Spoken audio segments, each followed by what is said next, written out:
Hello everyone and welcome back for another episode of Started From the Bottom. Last time out you would have seen us topple local rivals Swindon Town. It's been a bit of a mixed bag since then, so let's jump in and I'll catch you up.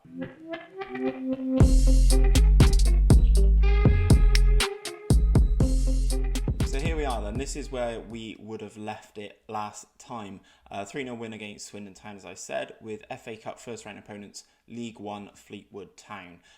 We went into that game and we lost it 1-0. A bit disappointing, not really the journey we wanted after last season's FA Cup heroics. Relatively decent game. I actually genuinely think we played pretty well. As you can see, the better team in the game.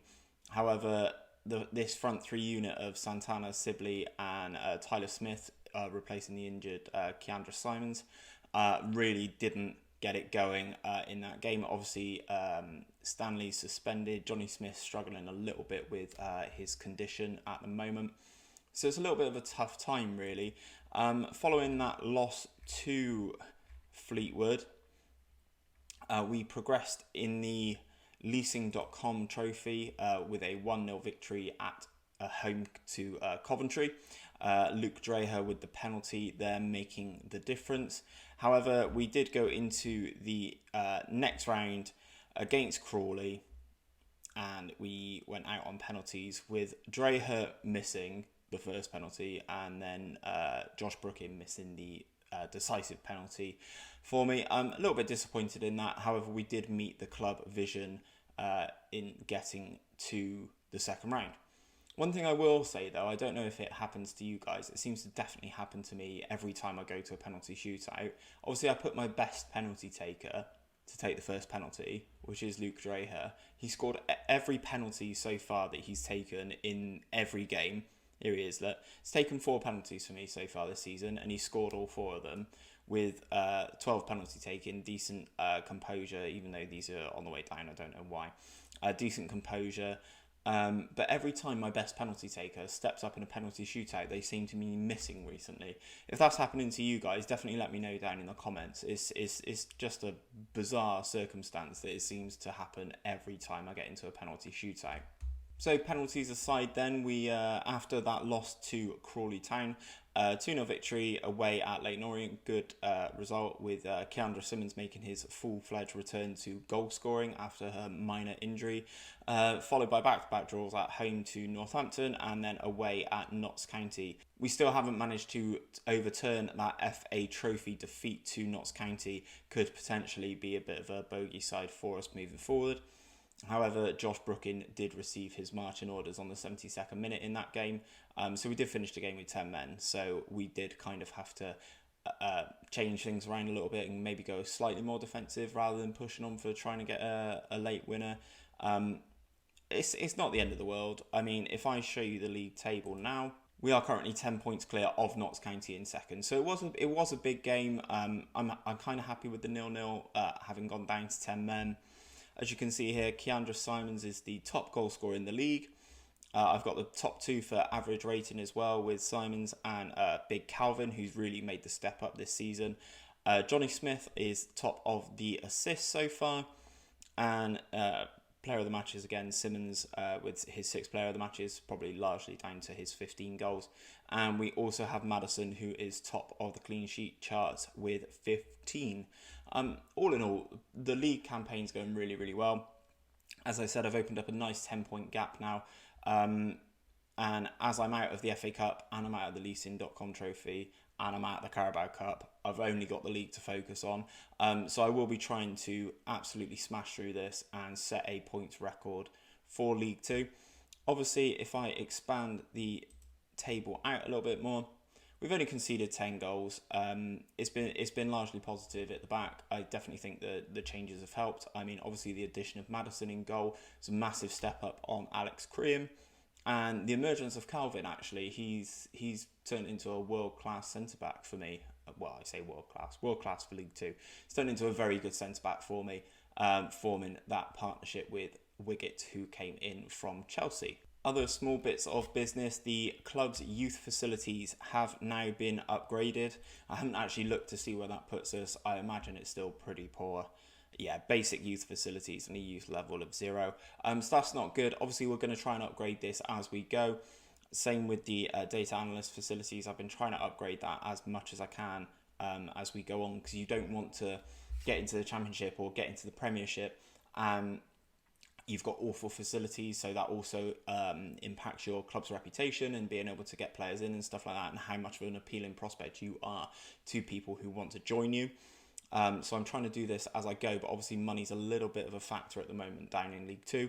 So I'm just trying to get one of these things done every season.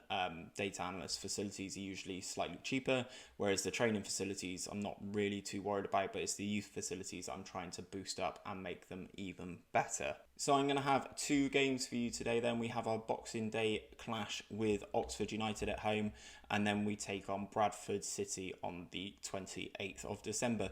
Back-to-back home games, so I will be looking for all 6 points. Okay, so here is the team to take on our first opponent in today's video. We've got Maddison in goal, Burton, Wiggett, Calvin and Zamora, Stanley, Tom Smith, Johnny Smith, Dion McGee, Sibley and Simons up front.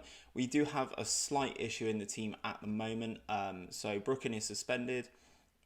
We also have Swanson injured, and Dreher, Bowden and Santana, and I think Pedder. Oh no. So just Santana, Bowden and Dreher are all off with bouts of the flu. I did send them all home, but it seems to have spread before I could get them all home. So we will submit the team. It's going to be interesting. Brad Burton's lacking match fitness, even though he's been playing for the under-23s. It's going to be interesting to see how the team turns around 2 games in 3 days. First highlight of the game, then, looks like it's for Oxford. Ball comes in, and they have scored. McGuinness, I think that was Josh McGuinness, headed the ball from the set piece onto the post. Maddison had dived for it, was beaten to it. Obviously, the ball hits the post, and then it is an easy tap in for Rob Hall. Looks like Oxford had players queuing up for that, to be perfectly honest. So that is the first goal of the game, 7 minutes in. It's not really gone to plan, has it? Some people say the wheels are coming off, or that we're bottling this. I wouldn't necessarily agree with that. Obviously, Oxford are down in 14th as they get another highlight here, another set piece by the looks of things. Hansen with the free kick. Oof, great save from Maddison, manages to push it over the bar. That was a really good shot from the Oxford United man there. Highlight's not over though, as they have the corner now. Managed to clear it, but only as far as Hall. And Stanley is able to rob the ball, kicks it clear, but no one is there to chase it down. So first highlight of the game for us then, by the looks of things. Calvin with the ball, presses it long, just completely lacking everything in this game so far. Oxford United basically just knocking the ball around us, to be perfectly frank. Rodriguez into Moore, back to the centre-back, out to this right-hand side. Johnny Smith still can't get the ball no matter how hard he tries. Simons has robbed the ball and is through on goal. Could probably get a good shot off. Eastwood with the save. Should have probably scored there, I'd like to have thought. It will go down as a clear-cut chance. It is our first on target of the game. I'd like to have thought that my top goal scorer and the top goal scorer in the league would have buried that with the one-on-one, but never mind. Corner's recycled out to McGee, but he is given as offside. Another set piece for Oxford. Hall with the delivery this time. Is that another goal? Hansen? It is. Jamie Hansen, I don't even know who you are. First goal of the season. Looks like a potential defender, in which case. Just been completely undone by set pieces here. Ball comes in, he's just unmarked. I don't know who is responsible for being on him there. Looks like there's a potential offside. Nah, he's not offside, he's miles onside. We'll ignore it. Oh yes, the right back who scored. Superb, of course it would. Why wouldn't it be the right back who scored? This is Bath's 11th corner of the game by the looks of things, and we've done absolutely nothing with it. Back to Stanley. Back to McGee, who's onside this time. Back to the centre-back. Swings the ball in. Simons can't get anywhere near the header. and Oxford United are able to break. Hall advances into the penalty area again, squares it. That should have been a goal as well. Jesus, that should have been 3. That would have been game over as well. Fortress Twerton coming undone here. That is half time. I'm not looking at this. I think we've been the better team, but we've been completely undone on set pieces. I'm assertively going to say, where's your passion, lads? You're 2-0 down. Come on. We've got the top goal scorer in the league. We've got the best goalkeeper in the league. We've got the guy who's got the most assists in the league. What are you guys playing at? First highlight of the second half, and it's Oxford again. Advancing down this left-hand side through Hall, they're really making the most of Burton actually playing at right back for me so far. Looks like we've stolen the ball. Stanley. Simons is going to get there. He's around his man. Sibley's looks like he's advancing into the penalty area. Simons is going it alone. Still going it alone. Comes back off the post. It's the second chance, the second time we've hit the woodwork, but he should really, really look at passing that ball off there. We're going to have to make some changes here. Dion McGee has been absolutely dreadful. Ollie Shenton, on you come. And I know you're going to hate this, but Tyler Smith is going there. And Simons is going to drop to playing a more attacking midfield role. Burton with the throw then. Straight into the penalty area. And it looks like there's been a foul there. We have a penalty. Who do I want to take this? Let's give it to Simons. It was going to be Tom Smith taking the penalty, but I'm going to give it to Simons. He's motivated. He's top goal scorer in the league. He's not my usual penalty taker, but he makes no mistake, pulling us back into the game with 20 minutes to go. 18th goal of the season for Keandra Simons. Wow. And I think I'm pretty confident that's his first penalty as well. So 15 minutes to go, we're going to throw caution to the wind and we're going to try and at least push for an equaliser. Time's just evaporating here. Last 9 minutes. Any highlights? Anything going? At all?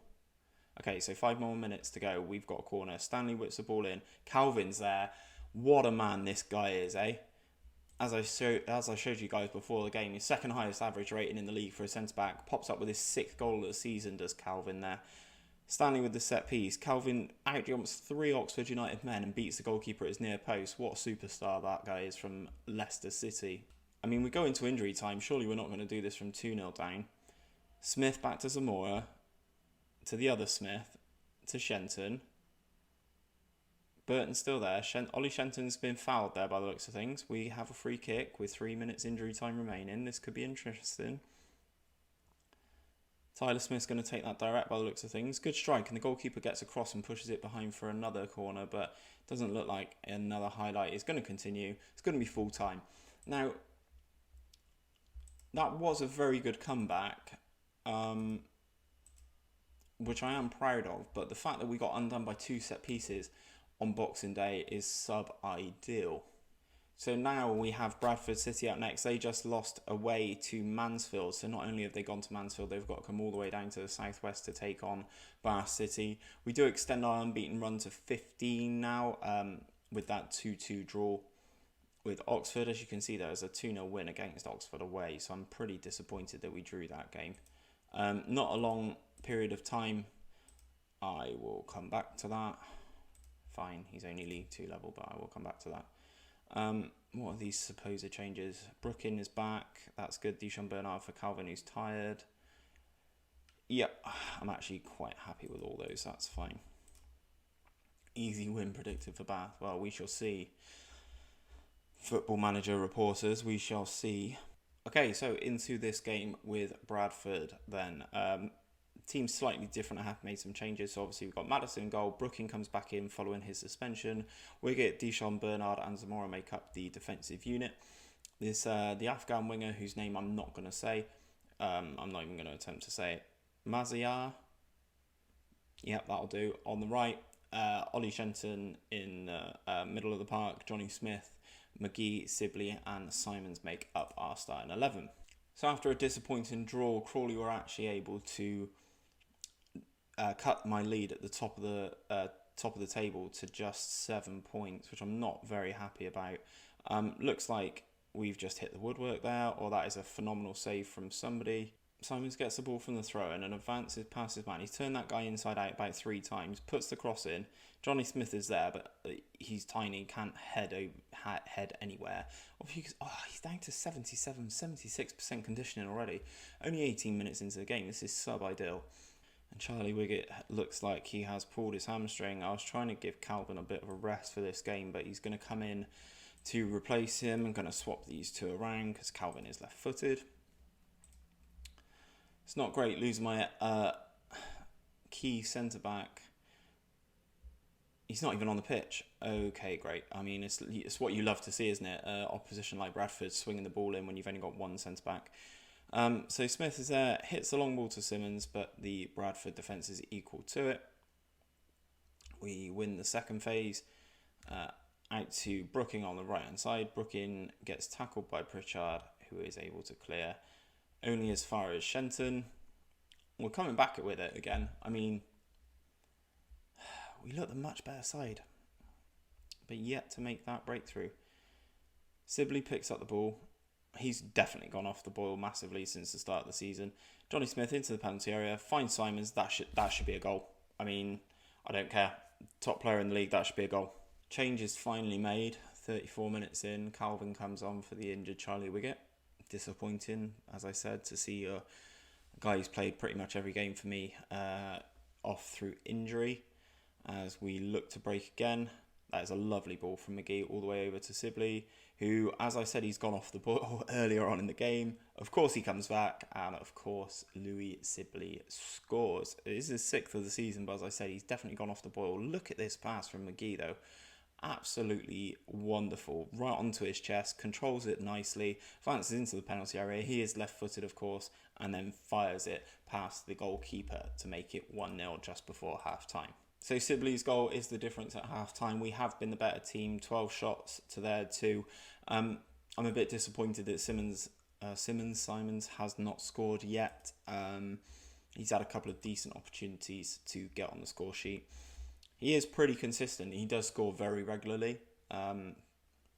Maybe I'm expecting a little bit too much of him, having come back just from a injury. Hold on, they brought on a guy called Teddy. Is he just called Teddy? If he's just called... What? He's English as well. Interesting career. I mean, he's not great, according to my scouts, but what a name. Teddy. Love that. Anyway, back to the game, Steve. Come on, focus. Focus on what you're trying to do. McGee with the set piece then. Brookins there hits the crossbar, but does go into the net. Josh Brookin has scored his first goal for Bath City there. Nice free kick. Again, McGee with the assist. Nice area. Goes straight over the top of the goalkeeper. Crashes off the underside of the crossbar. We've gone 2-0 up. Hopefully that allows us to continue to extend our lead, especially with Crawley losing 3-0 to AFC Wimbledon. Wow. Johnny Smith on that left-hand side is looking absolutely exhausted. So we are going to bring on Appiah. I know he doesn't play there. He can play left attack in midfield, so he's going to come on in that position just to get some game time into him. He's not really been playing a great deal this season. But there he is, though. Picks it up on the left-hand side. It does our Josh Appiah, and that's why he's not a fullback. Kicks it straight at the defender. We've got another knock. Looks like a pulled hamstring. I was trying to get away with not playing Stanley, but he is the prime player for that position. Here comes Teddy. God, don't want to say that very often. He has a goal on his own, just straight into the side net, and it's not great from Teddy. Into the final knock into the game then, into injury time. We're just side cautious. We're just trying to keep the clean sheet here, and that is full time. So there we are then. That is the 2 festive fixtures in the books. Obviously we have a New Year's Day game as well, but I will just show you guys what happens in that game in the next video.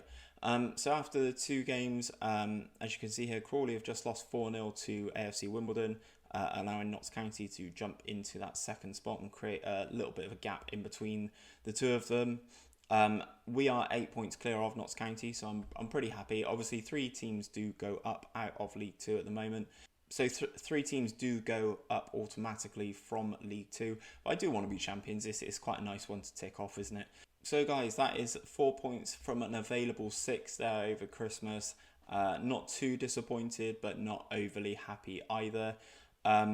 It's a busy fixture list in January. I'm going to play through a couple of these games, and I'm going to bring you the home game against Vanarama National rivals Northampton Town. Having already beaten us once this season, it should be an interesting game, even though they are in 12th. We do have them at Twerton. I'm looking forward to it. But until then, I'll see you guys next time.